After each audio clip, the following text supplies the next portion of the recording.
दुनिया भर में पुरुष और महिलाएं गर्भधारण को रोकने के लिए तरह तरह के उपाय अपनाते हैं। ऐसे में जरूरी है कि हम दोनों की जरूरतों के हिसाब से गर्भ निरोध के सही तरीकों को जान और समझ सकें।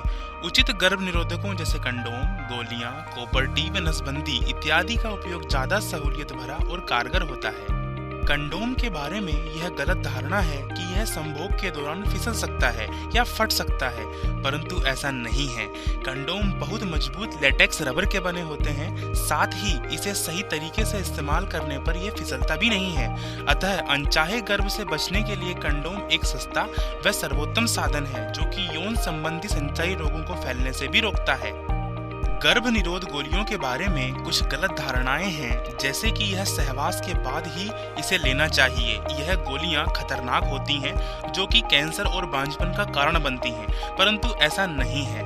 यह गोलियां पूर्ण रूप से सुरक्षित हैं और गर्भवती न होने के लिए यह जरूरी है कि इसे हर रोज लिया जाए। कॉपर टी के संबंध में कुछ गलत धारणाएं हैं, जैसे कि इसका धागा संभोग के दौरान लिंग में फंस सकता है या कॉपर टी के लगाने के बाद महिला कोई काम नहीं कर पाती है और आगे चलकर यह अस्थानिक गर्भावस्था का कारण बनता है, परंतु ऐसा नहीं है।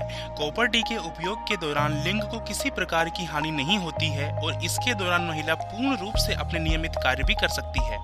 महिला नसबंदी के संबंध में कुछ गलत धारणाएं हैं, जैसे कि जिस महिला की नसबंदी हुई है वह संभोग की इच्छा खो देती है और अधिकांश बीमार रहती है और कोई काम नहीं कर पाती है, परंतु ऐसा नहीं है। नसबंदी के पश्चात महिला सेक्स की इच्छा नहीं खोती है और शल्य चिकित्सा की परेशानी से निजात पाकर अपने नियमित कार्य कर सकती है। पुरुष नसबंदी को लेकर हमारे समाज में कुछ गलत धारणाएं हैं, जैसे कि नसबंदी के बाद उनकी मर्दानगी छिन जाती है या वह संभोग का आनंद नहीं ले पाते हैं, परंतु वास्तव में ऐसा नहीं है। नसबंदी के बाद भी पुरुष संभोग का संपूर्ण आनंद ले सकते हैं और उनकी मर्दानगी को किसी प्रकार की हानि नहीं होती है।